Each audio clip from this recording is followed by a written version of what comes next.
Syifa adalah santunan yatim dan duafa, merupakan salah satu program sosial unggulan Pusdai Kaltim, yakni memberikan bantuan sembako kepada keluarga yatim dan duafa.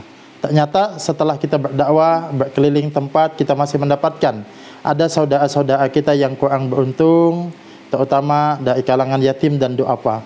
Maka mudah-mudahan dengan adanya program Syifa ini sedikit meringankan beban mereka. Bismillahirrahmanirrahim. Assalamualaikum warahmatullahi wabarakatuh. Saya Putra Ditya, Koordinator Bidang Sosial dan Ekonomi Pusdai Kaltim, penanggung jawab program Syifa. Insya Allah hari ini kita semua akan bersilaturahim dan sekalian menyerahkan bantuan untuk saudara-saudara kita. Hari ini insya Allah kita akan bersilaturahim kepada saudara kita, yaitu Pak Ian. Pak Ian adalah seorang security salah satu sekolah negeri, dan kebetulan rumahnya itu berdekatan dengan pesantren Bina Dakwah.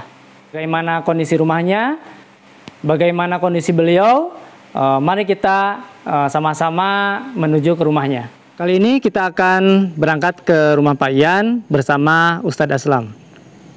Ayo semua ikuti kami, kita berangkat.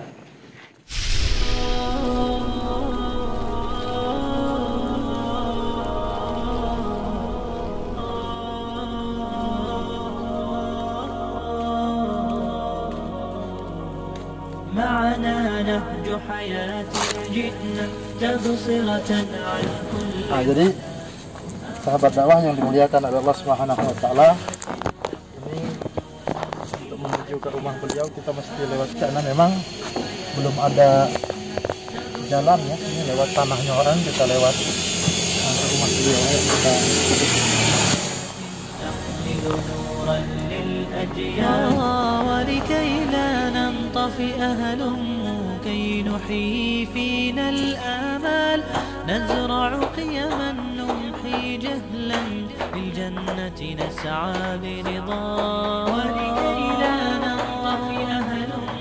كي نحيي فينا الآمال نزرع قيما نمحي جهلا للجنة نسعى بنضال آت الكف يا مسلمنا لا تغرق فالدنيا زوال. Maaf mengganggu istirahatnya Pak Yan. Belum istirahat ya. Kami mau tamu nih Pak Yan. Mana?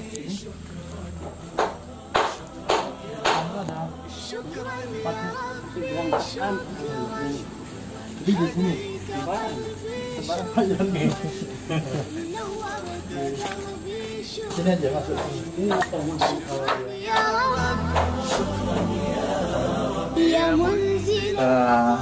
hari ini sudah bersama dengan Pak Yan. Pak Yan ini adalah salah satu tetangga kita yang cukup dekat dengan kita, dan satu hal yang sangat positifnya dari beliau ini adalah beliau sering membantu ya kegiatan-kegiatan pesantren, terutama untuk kebersihan, terutama kalau ada event-event ya, misalnya ada kegiatan tabligh akbar, beliau yang jaga di pintu depan. Nah, padahal beliau itu ya semua dilakukan dengan ikhlas ya.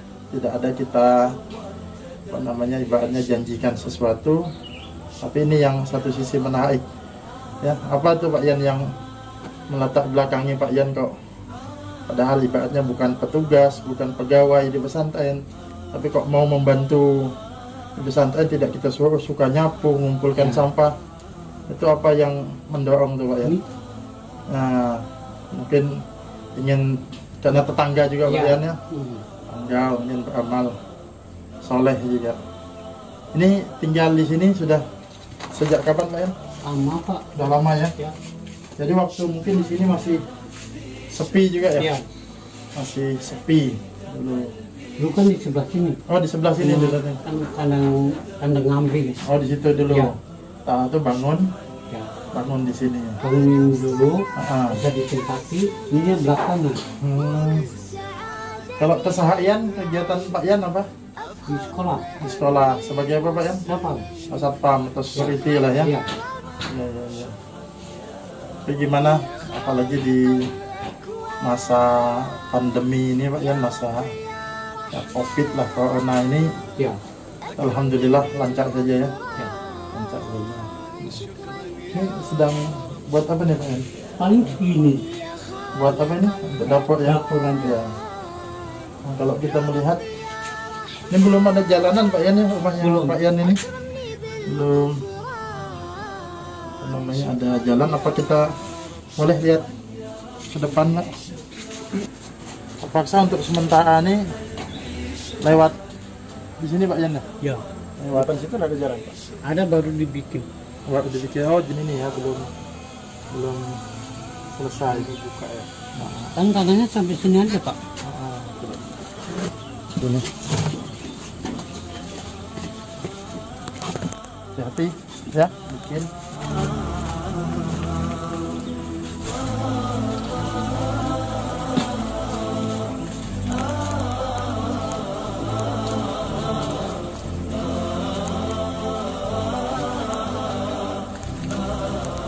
Ini sebenarnya depan rumah Pak Yan. Depan rumah. Oh, maksudnya? Masuk tanah orang. Di batasnya kan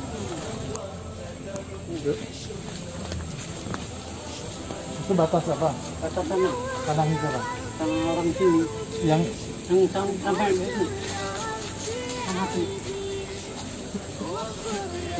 oh jadi sebagian dulu nggak tahu gitu kan? Ya. Dulu sini. Yang masuk sini tanah saya. Sini tanah orang. Tapi rumah Mbak Yan nggak kena kan? Semua. Kena tanahnya orang. Ya. Mak yang mana Mbak Yan? Hah? Ini. Itu yang Pata Ulin tuh. Ya Patu Ulin itu kan? Ya. Ke sana. Ke sana sama itu sampai situ batasnya. Kenceng gini apa tadi? بالإيمان واغفر لي يا منان دوما يا رب شكرا يا ربي شكرا هديت قلبي. Jadi rumah Bapak menghadap ke Kamling. Ini suatu saat orang yang bangun ini ya Bapak? Gak tahu nanti. Ini kalau depannya Bapak Yan sampai mana tanahnya? Ini. Tanah. Oh, ini tanah siapa ini? Ini kan termasuk tanah orang itu. Mencong gini ya? Ya. Oh miring. Tanah Pak Yan ini kecilnya sebenarnya ya? Ini sampai situ. Oh ini masih tanah Pak Yan sini? Ya. Oh, jadi kena di sini Pak Yan ya? Ya kena. Di sini sudut sini. Ya. Ini kan tarik garis sana Oh ya? iya paham. Gitu. Makanya Karena Pak Yan enggak tahu itu gimana? Karena Pak Yan enggak tahu. Sudah ada di rumahnya. Ah. Sudah bikin dapur. Belum di yang gini. Baru diukur. Jadi yang sini tanah Pak Yan ini gimana posisinya? Miring juga. Ini kalau bikin jalan masih lama lagi Pak Yan. Lama Pak. Oh, itu ada mobil tembus itu. Itu kan gang sebelah. Dengan ulah hikmah. Iya. Oh itu kan hikmah. Oh itu kontrakan satu Iya. gitu Pak Yan. Jangan itu.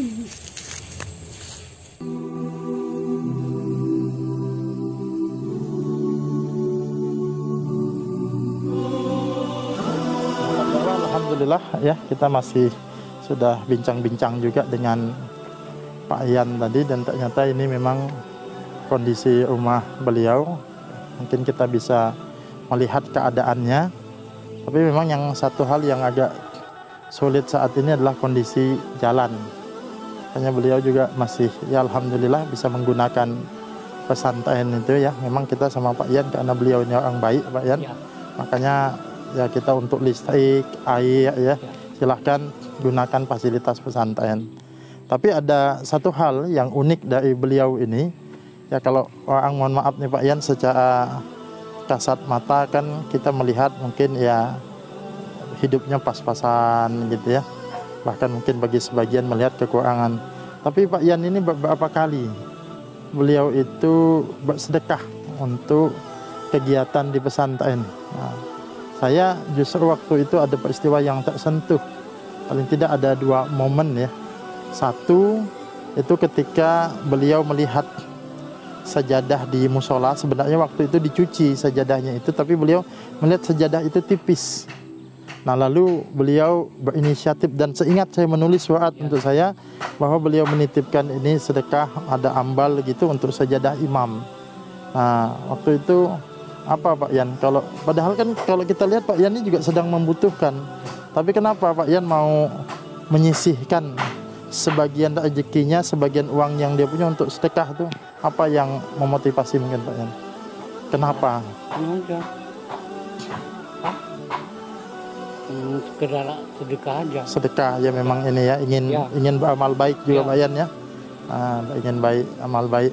Kalau tidak salah waktu itu Pak Yan bercerita uang sedekah itu berasal dari Pak Yan mengumpulkan botol-botol bekas aqua gelas itu dijual. Nah, baru kemudian sedekah. Betul tuh Pak Yan ya? Betul. Nah, itu luar Sama gaji. ada honor sedikit dikasih ke situ.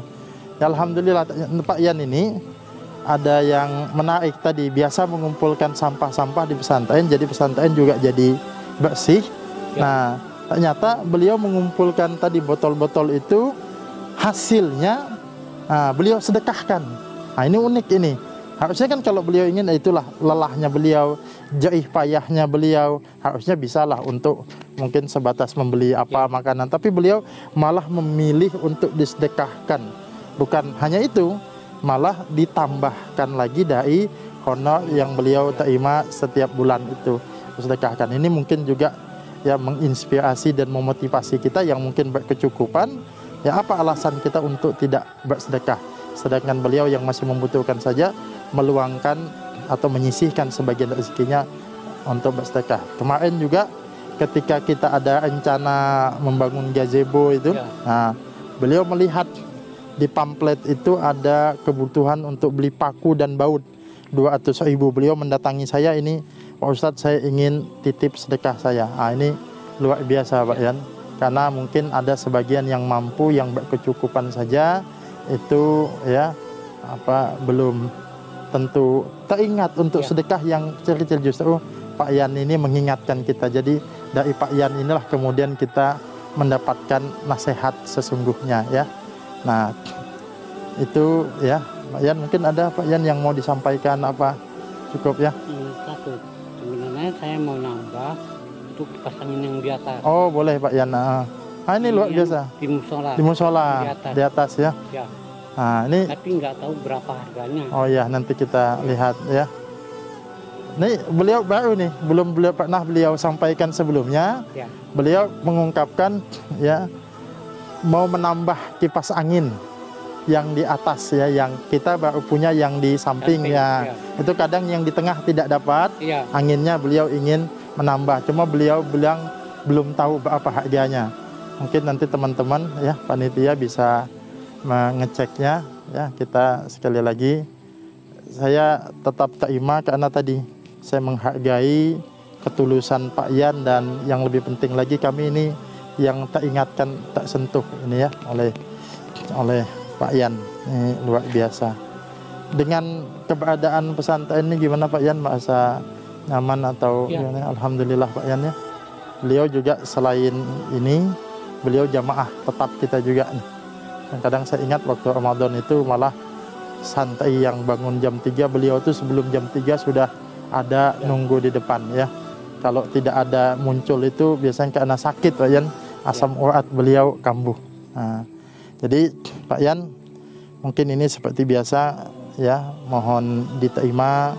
Mungkin ini sebagai bentuk ya kepedulian kita juga, sebagai bentuk apresiasi kita. Mungkin secara nilai tidak seberapa ini Pak Yan, tapi inilah tanda persaudaraan kita, mudah-mudahan bermanfaat ya. Dan terima kasih juga atas selama ini ya bantuan-bantuan Pak Yan kepada kita di Pusdai atau di pesantren Bina Dakwah juga ya.